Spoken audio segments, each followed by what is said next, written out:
YouTube, man, it's your boy Foreign. I'm back with another video. You clicked on this vid, bruh. You clicked on this vid. Congratulations, bruh. You just reached a new level of life. Your balls just dropped. Hey, welcome to the game, my nigga. Subscribe right now. Hey, on this channel, we get straight into the vid. Not too much talking. Today, we got the unfortunate downfall of Kay Flock. If y'all don't know, Kay Flock, rapper from the Bronx, he got indicted on RICO charges after he's defending himself, but you know New York got different laws. If that was in Florida, he'd have been straight. Let's see what they talking about though. Bronx drill is one of the hottest new waves in hip-hop. Young rappers from the Bronx are popping off and running up millions of views, but there's a ton of competition at the top. Back in 2020, Kay Flock started running up massive numbers and was on his way to taking over the whole movement. But then, he allegedly murdered someone in broad daylight, and he's been locked up ever since. Then just when fans thought he might beat the case, the feds came through and hit him with a massive RICO indictment. It's a wild story all around. And today, we're breaking down how Kay Flock went from being the king of Bronx drill to facing life in prison. Let's get right into it. Kay Flock came up in a part of the Bronx called Southside and reps a set that uses the same name. Back in the day, he wanted to become a pro athlete, but it didn't take long for him to switch directions and get active in the streets. Flock didn't even want to be a rapper back then, but he acted like a hype man for his homies, B Love and Dougie B, who were trying to make it in the industry. Eventually, Dougie B convinced Flock to hop in the booth, but nobody expected what happened next. Flock dropped his first track in May 2020, then followed it up with a couple of collabs with his homies. In August 2020, he released Is You Ready and Being Honest, and both tracks ran up over 1 million views. Flock was only rapping for a few months, but he was already one of the hottest new artists in the city. Boy, I remember when he dropped that Is You Ready, boy, they was dick sucking on TikTok, bro. They was dick sucking, bro. All I seen, bro, I seen Kay Flock Youngboy, fucking Kay Flock Youngboy comparisons, bro. I ain't never seen no shit like that other than Yeet. I seen them compare Yeet to Youngboy, but like, they was like, oh, Kay Flock better than Youngboy. I ain't gonna lie, that's a crazy statement, y'all boys. Crazy statement. It's like Chicago drill back in the day. It's more than just music in the Bronx. Almost every rapper in the drill scene is also gang affiliated, and street politics ended up getting brought into the music. Shy E.K. and E-Dot Baby were both coming up around the same time as Flock. E-Dot repped the OYs, while Shy put on for the OGs. Both of them were cool with Flock and a lot of other dudes from Southside. But then, E-Dot was caught chilling with Flock's ops, and everything changed. E-Dot was blowing up after his track Ready for War racked up millions of plays, and a crew called Structure wanted to link up with him. But at the same time, Structure was cool with RPT, a set that beefs with Southside. According to rumors, E-Dot went to a party with Structure, and when he showed up, some dudes from RPT was already there. Flock and Southside had issues with them, but obviously E-Dot didn't feel like crashing out over a beef he wasn't involved in, so he just kicked it with Structure and RPT that night. E-Dot might not have thought it was a big deal, but that's not how Flock took it.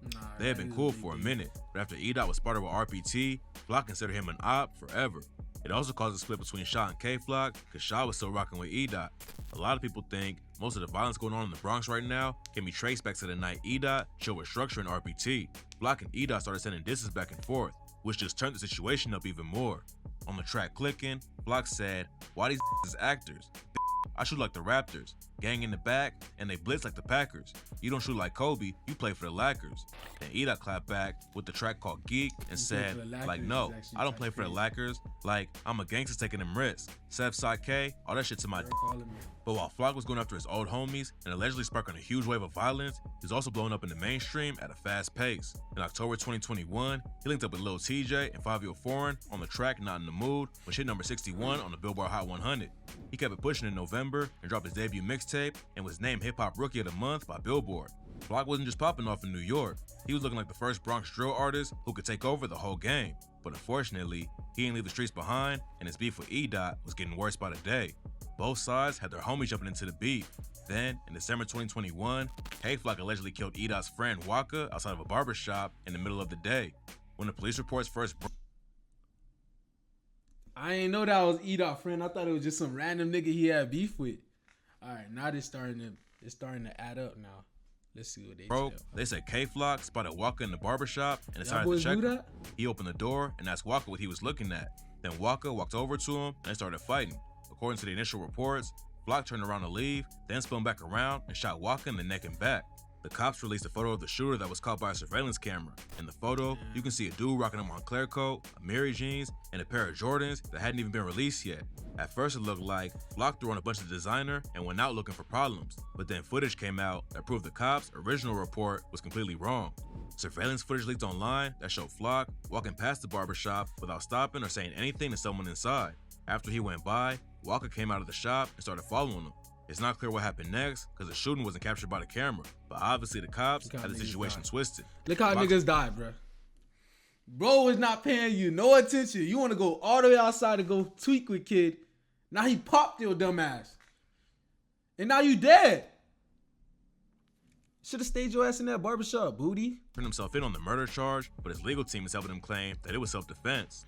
Flock is known for being a wild dude who isn't afraid to crash out. But in this case, it looks like Walker might have been the one who started the issue and ended up getting killed over it. We'll find out more after the trial starts, but Walker's murder ain't the only case Flock's gonna have to fight. Back in December, Flock's fans got some good news about the murder case. Someone on TikTok posted a jail call with him where he said, even though Flock's been locked up for over a year, his name never fell off in the industry. In April 2022, he released a collab with Dougie B, Bori 300, and Cardi B called Shake It. Linking up with Cardi B was massive for Flock, and it took his career to the next level, even though he was behind bars when it dropped. It looked like if Flock could beat the murder charge, then he would come out and still be at the top of the game. Fans also thought Flock scored a huge win after he hired Jeffrey Lichman to be his lawyer. Lichman's a serious dude in the legal game. He defended El Chapo and John Gotti Jr., so a simple murder case should be a breeze for him to handle. There's a good chance Flock would have walked away from the murder charges, but then everything changed in February. The U.S. Justice Department handed down a RICO indictment that targeted 8 alleged members from Sev's side and Third's side, including K-Flock. According to the indictment, the two gangs linked up to terrorize the area and were shooting up the city like crazy between 2019 and 2022. Flock's alleged murder of Walker is in the indictment, but he also caught new charges for allegedly letting off shots at the ops in June 2020 and November 2021. Beating the murder is one thing, but it's almost impossible to get out of a RICO unless you snitch. Flock's facing a minimum of life in prison and could even get the death penalty if he's convicted, and it don't seem like the feds have any interest in giving him a deal. Flock's lawyer and a lot of other people think the RICO only happened because the courts knew Flock could get off on the murder case, but they wanted to keep him off the streets. Jeffrey Lichman told XXL, "We're not surprised by the federal charges, as we've been fighting Kevin State murder charge for over a year now, and considering the shooting was a clear act of self-defense, it wasn't particularly a strong charge. That it's now being used as a basis for a possible death penalty charge is extraordinary. Even if Flock could beat his own charges, someone almost always flips when it comes to RICO cases." His homie Sticky B hopped on IG and said the feds already offered a deal, but he's staying solid. According to him, he's facing 30 years, but he'd rather take the time than snitch on his homie. Sticky wrote, "They said, tell us about Kevin, help yourself. 30 years is a long time. Well, I guess I'll see you in 30 years. But even if Sticky ain't gonna flip, that don't mean someone else won't. Almost everyone in the case is facing life in prison, so it's probably only a matter of time before one of them flips to get a lighter sentence." What's so tragic about this case is how pointless all the death and violence was. A lot of it allegedly started because someone hung out with the wrong people one night, and now several people are dead and a lot more are facing wild sentences. K-Flock blew up so fast that it seemed like he was guaranteed to become a superstar, but instead of leaving the beef behind and focusing on his career, he threw it all away and might end up getting the death penalty for it. Hopefully other drill rappers learn to walk away when they get the chance, because if they're crashing out in the streets, it's only a matter of time before it catches up. Rest in peace to everyone who lost their lives. Let me see if it's a... Y'all boys, hey, if you got a talent, bruh, use that shit. If you people got a talent and you from the hood, bruh, just, you feel me? If they real niggas, they gonna understand. You feel me? Other than that, like, comment, subscribe, if you fuck with the vibe. Gang. Oh yeah. They said that I'm acting, but I do my own stunts. Fold down, I'm tryna scold. You the type to punt. Real risk ticket, if I can't get it, I'll take what I want. Been having motion since a jit back then, you was a bum.